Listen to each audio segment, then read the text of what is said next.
So what's up guys, no? Karong adlaw among ilaag diri sa Tagum City sa park namo sa City Hall kinala pinakataas nga Christmas tree diri sa Mindanao. So karong adlaw kauban ako ang family, si Mami, si Ara, ug ako.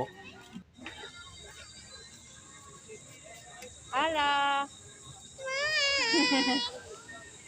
Yan, so karon maglaag-laag mi diri maglakaw-lakaw ra gud mi. Explore mi sa mga unsay katikaran diri sa among syudad. So um, since Christmas na season dili na mo palpason na makita ni Arla kung unsa kanindot amo ang City Hall. So mo ni ang isa sa pinakataas na Christmas tree sa tibuok Mindanao. Once in a year naman po ni, so among i-enjoy kaninga moment. Tanawan ninyo.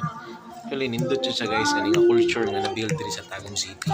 And once in a lifetime experience ni Ara kay ganahan man siya ginani ng mga event. So para may expose mo siya sa outdoor activities since wala ulan karong gabi una. Nindot kayo nga together with your family nga makalaag pud mo diri. Tanawan ninyo ang Christmas tree guys.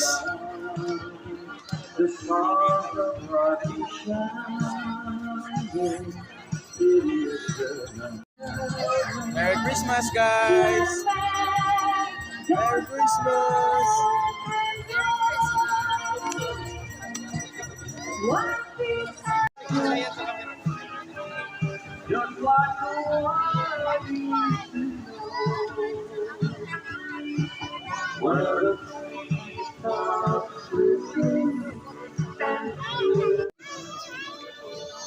You're so slick.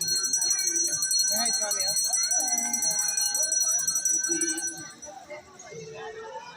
May drone no?